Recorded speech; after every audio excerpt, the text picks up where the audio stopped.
Gas calibration and a Cpet are crucial for accurate measurements of respiratory gases, ensuring reliable data quality control, standardized comparisons, accurate diagnoses, and safe testing conditions.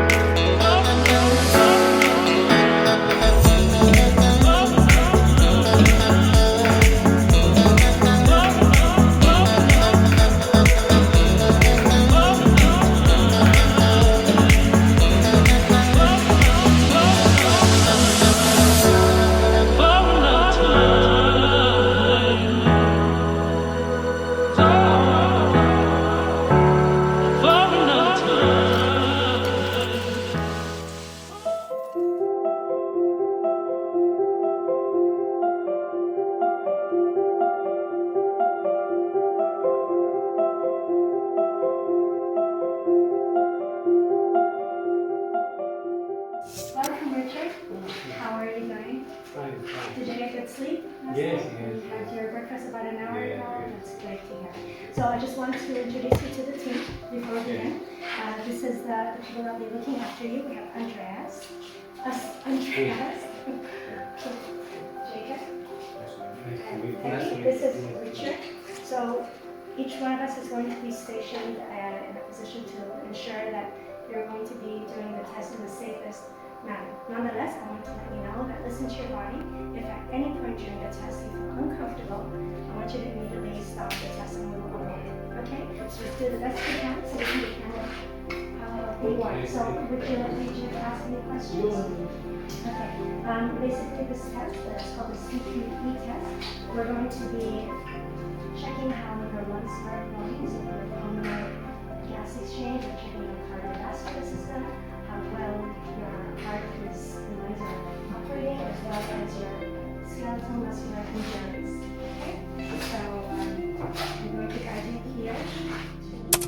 Next up, essential measurements for Richard will be taken, which include height, weight, and blood pressure.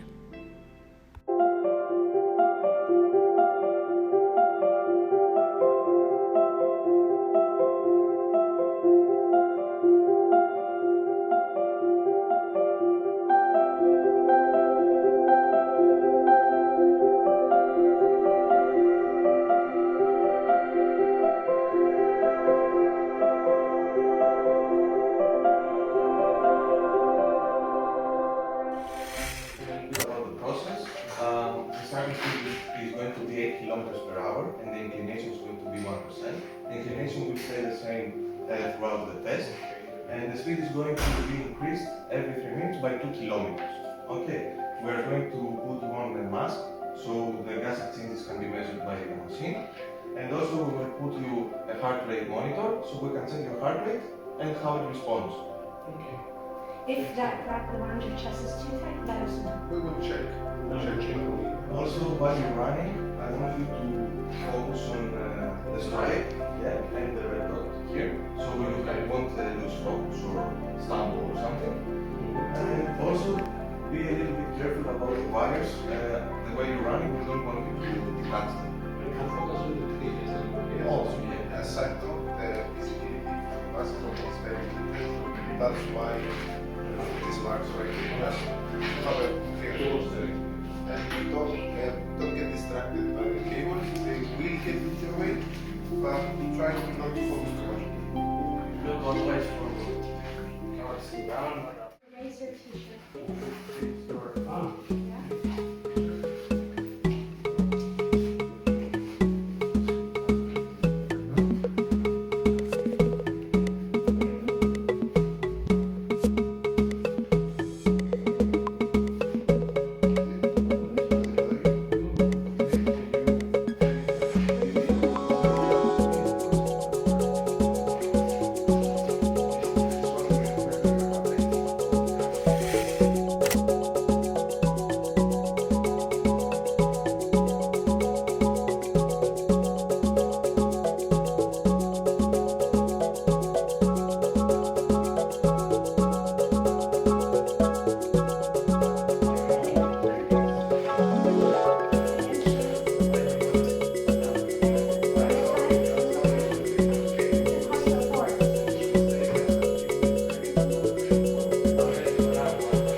Our client Richard received a low score for VO2 max, and as we know, VO2 max represents the maximum oxygen consumption during intense exercise.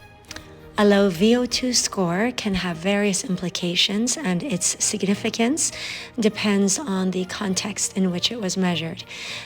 Some of the possibilities that may have contributed to Richard's low score are low cardiovascular fitness, or a respiratory or cardiovascular condition such as Cpet that would have contributed to a reduced VO2, or deconditioning such as a poor physical condition, as well as his age and gender. Testing conditions as well could have contributed, or equipment calibration, medication he could be on. An additional aspect we could consider investigating is the FIC formula.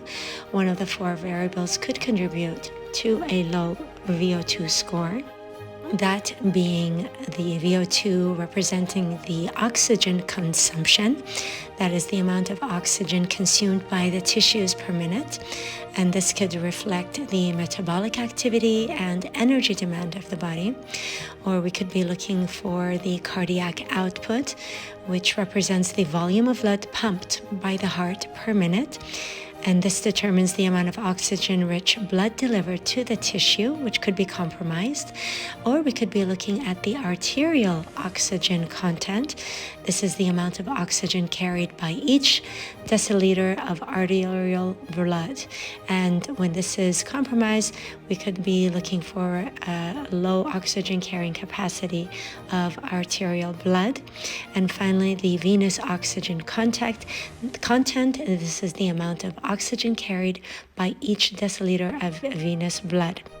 In addition to the VO2 max score, there are other variables that are very important to note, such as the anaerobic threshold. This is the exercise intensity where oxygen demand surpasses the supply, and this helps us identify optimal training zones and assesses endurance. Another important variable is the RER, represented as respiratory exchange ratio, or also known as RQ. This represents the ratio of carbon dioxide produced to oxygen consumed, indicates the primary substrate as carbohydrates or fats utilized during exercise. Now, the other variable is ventilatory threshold, VT. This is the point where ventilation increases disproportionately to oxygen consumption. It essentially reflects the transition to anaerobic metabolism and helps set training zones. And the other threshold is the lactic acid threshold 2. This points during exercise where the lactic production increases. It exceeds clearance, so it marks the onset of anaerobic metabolism, LT1, and a significant rise associated with anaerobic metabolism. Another variable being monitored is the maximum heart rate, that is MHR. It's the highest heart rate one can reach during exercise, and that's 220 minus age. It provides insight into the cardiac response and maximum cardiovascular capacity. Another feature is the respiratory frequency, RF. It measures the number of breaths taken per minute during exercise. It indicates the breathing rate, which can also reflect respiratory efficiency. The other variable, minute ventilation, VE, it represents the volume of air one can breathe in 1 minute.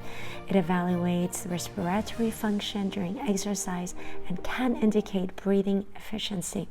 Tidal volume, TV, it measures the volume of air breathed in and breathed out during a single breath. It also helps assess the respiratory efficiency and mechanism. And we also have the absolute and relative VO2. The relative VO2 represents the amount of oxygen consumed per kilogram of body weight per minute during exercise. It accounts for individual differences in body size and allows for comparison between values. And on the other hand, the absolute VO2, it measures the total amount of oxygen consumed per minute during exercise regardless of body weight. It provides insight into overall aerobic capacity. The UCLAN Cpet team would like to thank you for watching, and we hope we provided insight into cardiopulmonary testing.